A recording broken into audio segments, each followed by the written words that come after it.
Hey guys, subscribe for daily content. And if you're shopping for gear, make sure you check out the description for the newest items at some of the very best online retailers. There's also links for some of the items that I personally recommend. Thanks! What's going on, YouTube? Metal Complex here, and welcome to this week's episode of The Knife Guy. So what are we talking about today?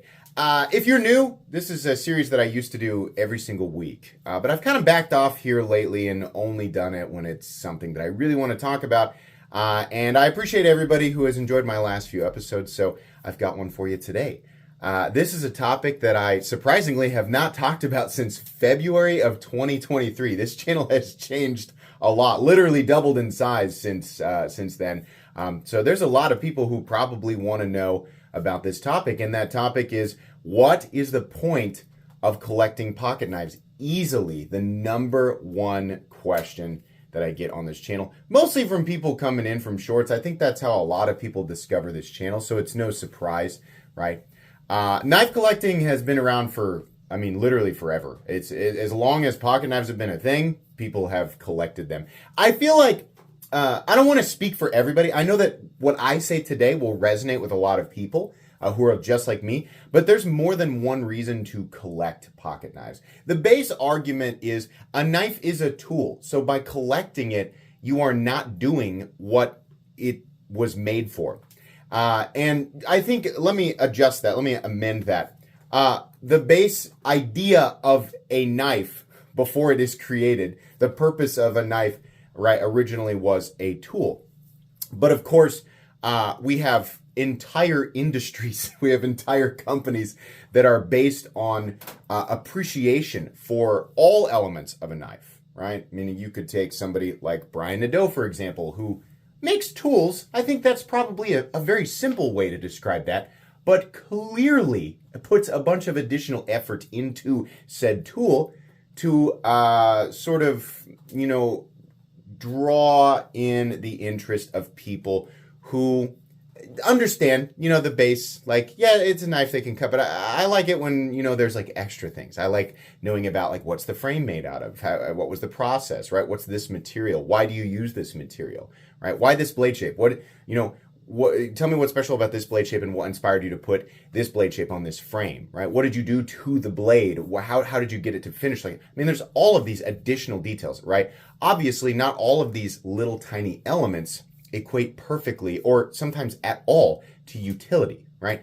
And that's because there are elements that people appreciate that go beyond utility. And this is confusing when you first step into this world. You first step into the world of knives, you're like, wow, this place is nuts, right? A lot of initial assumptions. And, truthfully, a lot of that stuff, a lot of assumptions and a lot of criticisms, they're things that we all share. I remember first coming in and looking around and thinking, what? I remember watching Jim Skelton's channel and I was like, wait a minute. You're telling me that knives not only cost more than $100, you're telling me they cost more than $1,000? Sometimes what could possibly, me with my infinite wisdom on all things bladed, right? Me having literally just stepped through the door. What could possibly, like my arrogance oozing out of my eyes and ears and mouth, right? Like I have any idea what I'm talking about on day one.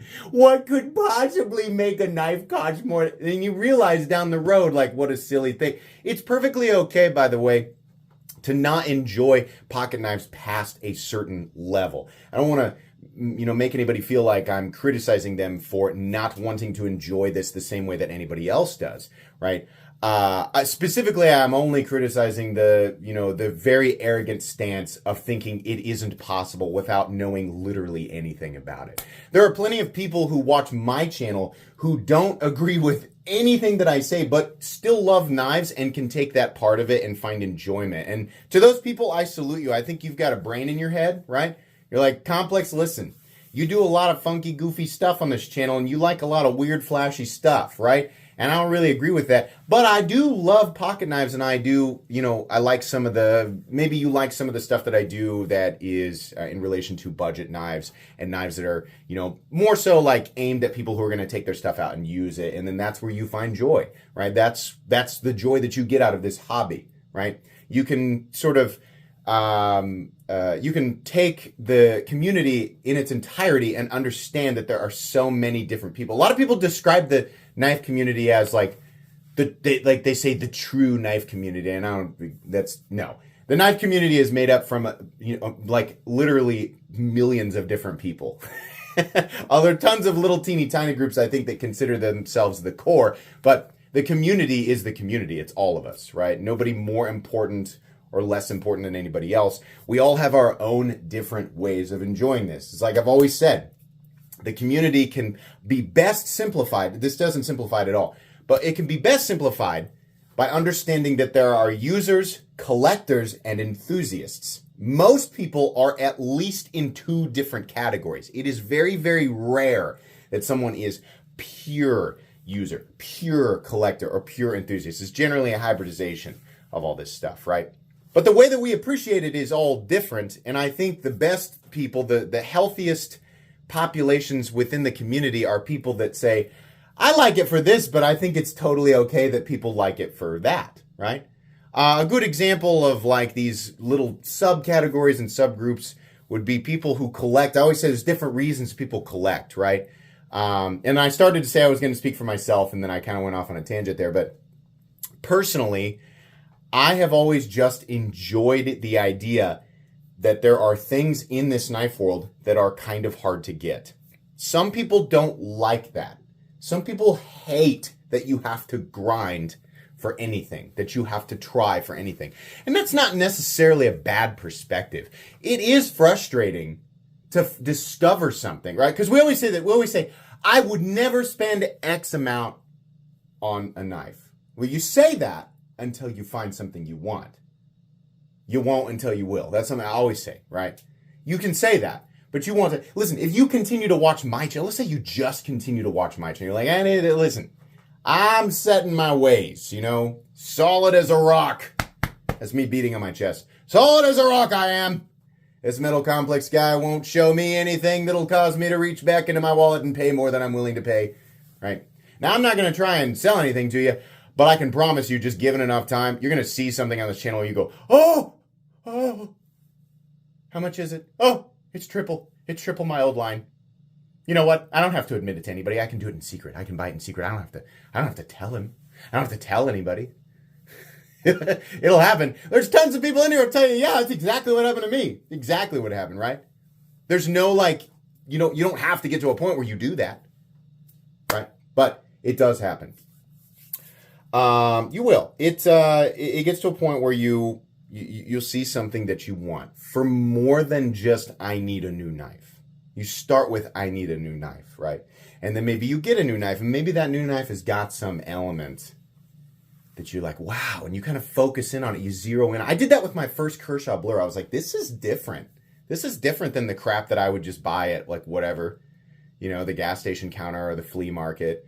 This is different. You start to zero in on those elements. So getting back to why I collect, I like the hunt. I like finding out that there are things that are more desirable, right? I think another way it's oversimplified is, so you collect purely to increase the value of your own collection. You seek to benefit, in terms of the potential revenue that you can get. This is an investment for you. Kind of. Some people do that. There are some people who live to flip, and not like flip as in like flip your knife and annoy your significant other while you're watching Netflix, right? Which we have all done. But no, they literally only buy things to flip them immediately on the secondary market. Now, this opens up a whole new can of worms. Those same super arrogant new people who walk through the doors and are just, incapable of comprehending anything that, results in like the desire for this stuff, like beyond the way that they see it, right? Those same people say, how could they possibly be worth? How could they possibly be worth? Because in their mind, it is knife.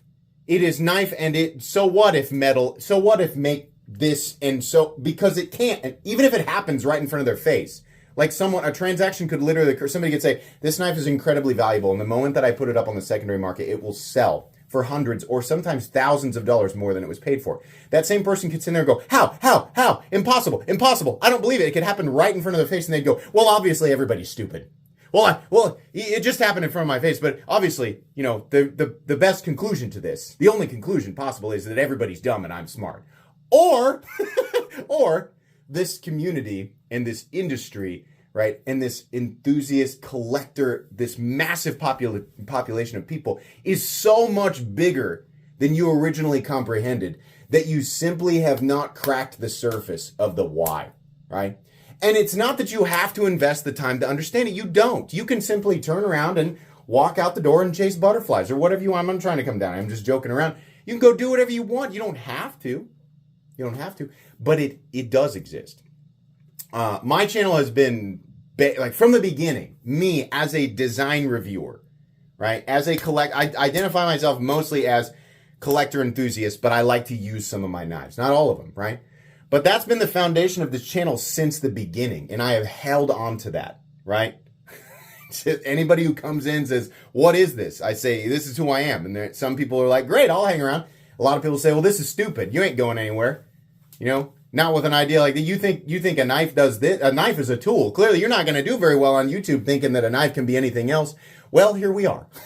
Here we are 6.5 years later, and this channel's done pretty well. And it's due to the people who think like me and have allowed me to grow. And I'm so flattered to find out that there are hundreds of thousands of you who think at least partially like me. I appreciate that. But yeah, the joy of the hunt, I think, is the main thing, right? But there are people who flip to profit. This is hard to do because it's hard to predict what's going to be super valuable. It's the same way with card collecting, right? Or car collect, like literally, automotive collecting, right? I mean, there are tons of things in this world that I think the car collecting thing is a great one. I always use that example, right? This is something that people are just like automatically willing to accept. Like a much larger population is so much more willing to accept. A car, reason for car is cargo. You drive car go to place, car go to McDonald's. How come some car costs more money? It's nobody's sitting there, like not able to understand, right? You have certain vehicles that there's more that go into them, right? I mean, you can't say that a Toyota Corolla and a Cadillac Escalade should cost the same money. Yeah, both go, like both car go, but car not both worth the same money, right? It's a totally different thing. You get into all those little sub-arguments about markup and all that. I mean, yeah, you can argue infinitely about that. But the base thing here is that nobody, unless they have the equivalent intelligence or the equivalent intellect of a pine cone, nobody is going to say that an Escalade and a Toyota Corolla should cost the same amount of money, right? There's a bunch, all those sub-arguments, it's going to be, people can generally agree one is definitely going to cost more money than the other. Right? Whether or not you need it, it's a totally different argument, right? But in terms of what went into it, sure, right? Furthermore, there are cars that over time are not necessarily made with like the most, luxurious of processes, but so few were made. And some element of history, something happened to make that specific thing more desirable within a community of collectors, right? It's not important to the outside people, like obviously like Joe Schmo looking to buy a car just to commute to work. He doesn't care anything for the collector enthusiast car community. So the value of these things means nothing to him because he doesn't look for them, right? That perspective does not alter the desirability of the vehicle to the people that are actually after it. This is, for some reason, such a hard thing to comprehend to people, and I think it's because people forget that we're not the main character of anything, none of us individually, right? Because you don't understand it or because you don't perceive it the same way has absolutely zero effect on the desirability of said object to the community around those types of objects, right? They just are. Here they are. Water is still wet. The sky is still blue. That's this the way that it is. Now you have a couple of choices. One, you can ignore it and say, well, okay, it doesn't have to do with me at all. Or two, well, okay, I don't understand it, but I'd like to learn about it. Those are my favorite people. I don't understand it. I'm not saying I'm really gonna, invest time because I want to get into this, but I do kind of want to understand. Yeah, hopefully that's why you're here. Some knives become more desirable over time, and there's a bunch of different reasons for that. It's not static. It's not always the same thing. Some knives are just flat out hard to get, right? A lot of times those knives that are really, really hard to get, right? Special editions that are, of like Shiogroff knives, or like the Sharp by Design Arch Nemesis, right? Those are, number one, they're going to cost a lot of money because they are made 100% in-house in the United States by one guy, contouring titanium, not mass-produced, right? Small batch. Number two, super desirable for his legendary ability to execute extremely well. There are massive differences between a lot of knife makers and OEMs, right? Some of them stick out. Brian Nadeau to me sticks out. Wow, this guy's a little better than others. But he's still only able to make them at roughly the same pace as a lot of people doing the same thing as him, which is very different from, but Spyderco USA, but Benchmade USA. It's not the same thing. Those are huge, huge companies. Huge, right? Brian Nadeau's is one dude. So that, on top of that, incredible execution. He's developed, in the case of like the Arch Nemesis, this is a very popular knife, not to everybody, but it's popular for its aesthetic. Wow. Very, very unique. Not that in the sense that it's the only double-edged folding dagger out there, but this specific appearance really resonates with people. So when people find out that it is incredibly well made, and he has his own proprietary lipped detent system, right? And that these knives, some people are like, yeah, and they're also worth more money on the second. A lot of times you buy them, like if you're able to get them direct, if you're lucky enough to actually get one, they're immediately worth substantially more money. Sometimes he makes incredibly unique ones, right? Like this one here, which only has 3 brothers with the milled blade. Super duper rare. I have no idea what it's worth on the secondary market. For some people, like collecting specifically to benefit in terms of the revenue generated from it, that's appealing to them. For me, I just like the idea that I hunted down something that's really, really rare, really interesting, right? A lot of people, my patrons will tell you, there's no record of me anywhere on the internet selling anything that I've acquired for profit as long as I've run the channel. I used to have an old Blade Forums account a long time ago from before I ran the channel. And sometimes I'd get my hands on something rare and I was able to make 50, 100. I think one time I made $150 on a knife. Cool. And that was fun, right? But that wasn't really the part that I enjoyed as much. I just enjoyed finding and experiencing this stuff, right? And when I got something that was super desirable, it was really fun, a little shallow, but I loved the reaffirmation that I got from other members of the community. Whoa, dude, you got your hands on that's so cool. I love that. As a kid, I used to collect Pokemon cards a lot, and I still do, right? Sometimes, like I've got my own kids now, and they love it, and so it's fun to kind of explore that hobby with them again. I always loved when I would get a really rare card, and my friends who were also trying to get certain cards, they would all kind of freak out with me. I loved that. That's a large foundation for this channel, is finding something that I love and sharing it with a community, not as a flex, but to share in the mutual joy of this stuff.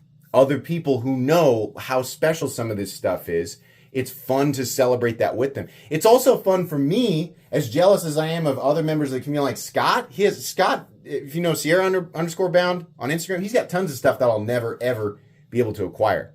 I'd love to have some of the stuff, but I love seeing what he's got cooking up on his Instagram. I love seeing that wild, rare stuff, right? This would be boring if I was able to get absolutely everything that I wanted. So I have to kind of strategize, got to be a little bit tactical about it. You guys know how much I love that word, right? That super meaningful word that has a lot of substance in this world. I got to be a little tactical about it. I can't go after everything that I want. I have to zero in on 1 or 2 things at a time, and I got to wait and be patient, look for opportunities to jump at it. Having this channel, running this channel has definitely made it easier for me to acquire some of the things that I want, certainly, right? But I still have to be specific about it, because I can't just like reach out and say, I want this, give it to me. It doesn't work like that. And anybody, there are people, plenty of people out there who do not run channels, who are not big social media influencers who have way more access to some of this stuff. A lot of it is just if you have the money for it, it makes it a little easier to get. But no one on this earth has absolutely perfect access to everyone. And that lack of total access makes certain things more interesting. The fact that there are only so many of them, they can only go to so many people. Sometimes they are just, they don't make them. They just stop making them, right?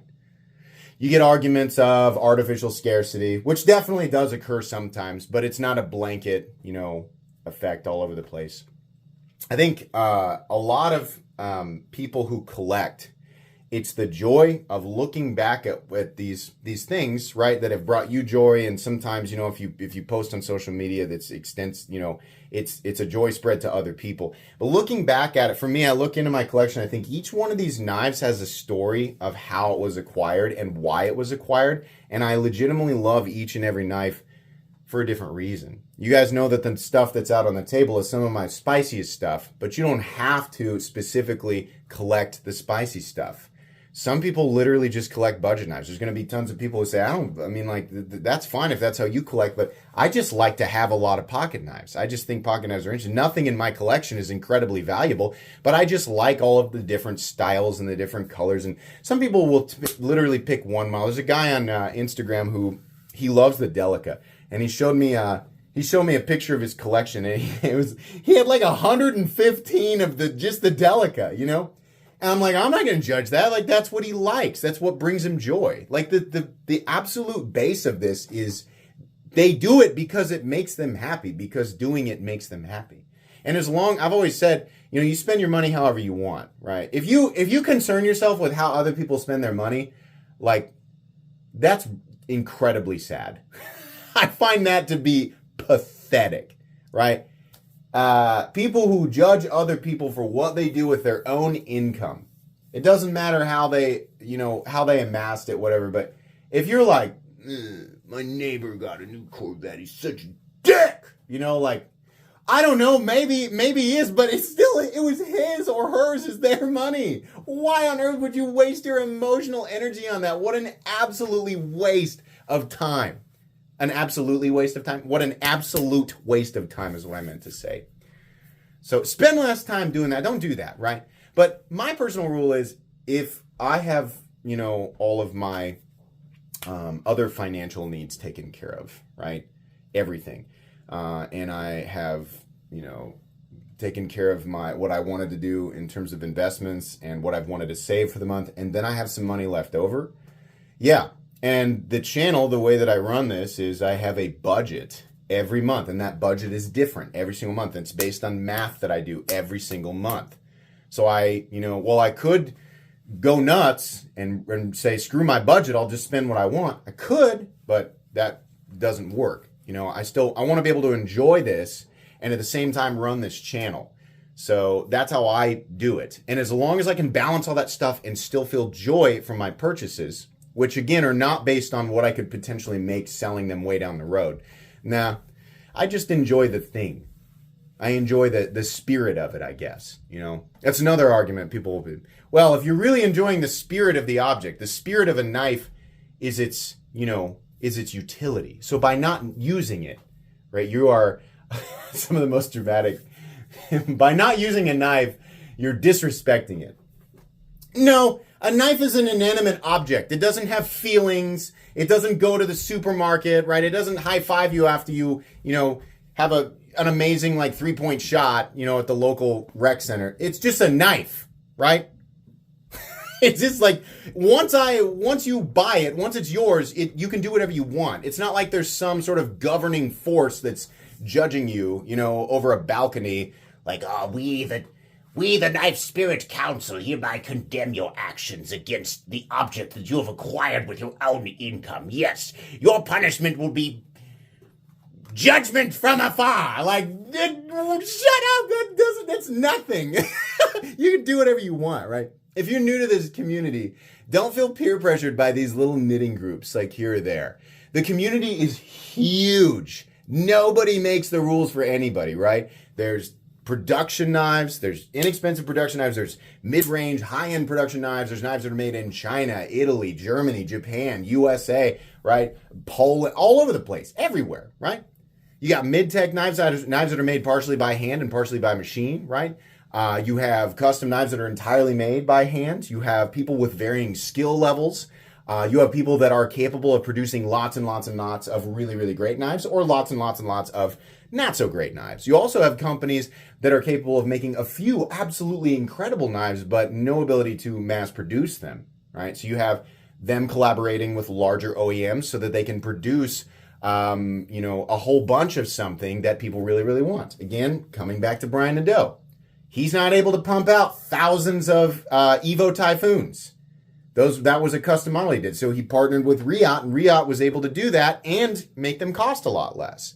So people were able to get production versions, right? The people who didn't really care about the rarity and the hand elements and the USA manufacturers, I just want the knife, right? Yeah, sometimes you can do that. It depends on what you want to go after. So why do people collect knives? It's kind of a complicated answer, right? But the ultimate truth is it's way more complicated than anybody ever could possibly realize in the beginning, right? Some people simply will not put in the effort, right? You walk in, you judge the whole place, and then you walk out. I mean, it's different than other enthusiast communities, but then again, it's not so much different, right? Nothing is totally fair.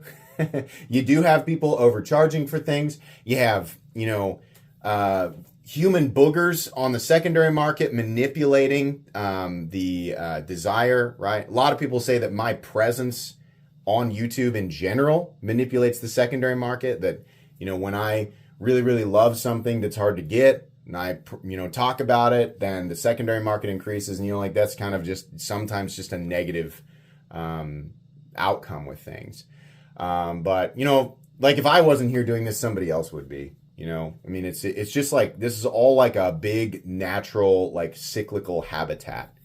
And you come in, and if you're interested, it's a little bit of a game. It's a little bit of a hunt, right? But you can enjoy it however you want. You want to collect stuff that nobody else cares about. Great. If it brings you joy, go ahead, knock yourself out. You want to collect and use everything that you own, right? Because of the whole spirit of the knife or whatever. Yeah, sure. Go ahead. This doesn't affect anybody else. It's yours. I mean, you bought it, You want to collect and not use a single thing. You want to keep them all spotless and shiny, right? Yeah, go ahead, right? Maybe it's expensive stuff. Maybe it's rare stuff. It's not. It doesn't matter. You can do it however you want. There is no I guess there are cliches that exist in our community, but it's not perfectly consistent. Like the longer you're here and the more you talk with people, the more dynamic you realize that this whole place is. So learning about all of these different layers is a complete and total journey. It is not possible for any one person to know absolutely everything about the entirety of the knife world. You will meet people, if you're new, you will meet people who claim to have very, very strong opinions about certain sections of this community, right? As if they have some all-encompassing universal knowledge of every corner. They don't. A lot of it is just based on assumptions, or they have waved off certain groups and they're only focusing on one thing, right? So they really know a lot about like a few things, and then this other area, it's just like undiscovered portions of a map in Elden Ring. You can guess, but until you go and try and get that map piece, you have no idea, and so that is the case. I'll give you an example of a section of the community two sections of our community that I don't know hardly anything about.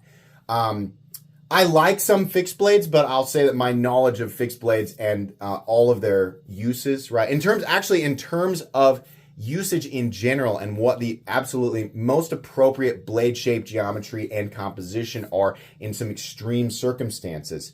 No, oh my gosh, I have no idea. I can only guess, right? But I try to make that clear in my content, especially when it comes to fixed blades, because they're so much more capable in the sense of utility. I have no idea. Like, what's appropriate, like, steel-wise for a fixed blade? I know you definitely want something a little tougher, but, like, exactly how that translates to use in specific circumstances, I can only give suggestions and, suggest that people go to people in the community who are more knowledgeable than me, because my what I consider my expertise, take that with a grain of salt, is really just like, I really like the detail and the design of some of these really, really high quality pocket knives. Like that's kind of, that's my lane. That's where I like to stay. I'm also very unfamiliar with what a lot of people would consider the art knife section of the knife world. This is where things get very expensive. This is a much, much smaller population of people who are buying knives from very, very prestigious knife makers that are making, something like this maybe once a year or once every few years. And they're like, it's like the magnum opus of their existence. They're creating something 100%. It is a knife, but it is something that is much, much more art than it is object of utility. And the amount of time, it's not only the materials and their process, but it is the amount of time that goes into it. And there's like this whole, sort of emotional involvement, this emotional investment with the thing. And you get people who are very personally attached to one maker or another, or like they've been waiting to get something like this for their collection. And it's not always even about like buying it and it being worth more and more money over time. It's just about having that thing. And this art knife world I don't know a lot of the people that are making some of this stuff, the reasoning behind buying it. I can only assume small fractions of it just because there's a small part of me, I guess, that it looks at some of this stuff the same way. But that's definitely a territory that I'm not nearly as educated on, right? So that'll always be the case. You just kind of poke around, you kind of look around and you figure out like, this seems like something I would kind of like. And then you go for that. You just chase the part of the path that resonates with you the most. And then wherever that path leads for you, right? Don't go down a path that makes you mad. I mean, it's always confusing to me. People are like, I hate people who collect knives. And I'm like, well, you're in here every day. Like you come back and you watch this stuff every day. Why would you be here if you don't like this? Go enjoy the part of it that resonates with you. It makes no sense to invest time and energy into something that bothers you or makes you feel negative emotion, right? If you can budget properly, right? If you can balance all the other aspects of your life that would equate to being happy, and then you have the opportunity to make a purchase, for something that brings you happiness in a way that only needs to be defined by you. Nobody else can tell you why it can or cannot make you happy. You decide that. Then you should go do that. 100%. I'm sure there are tons of people who are like, I've gotten to the end of the video and I'm still not 100% sure exactly why people collect. Yeah, maybe. Maybe you get it, maybe you don't. Maybe you just need to go on the journey, right? But I think that's pretty much it for me here. I think I said kind of what I wanted to say. These are fun for me to do.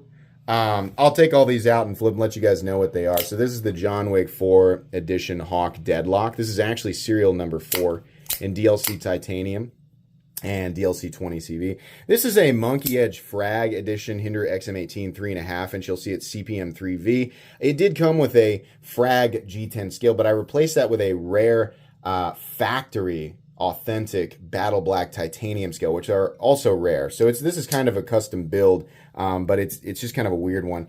In general, the Oz Machine Company Roosevelt XL is not an easy knife to get your hands on.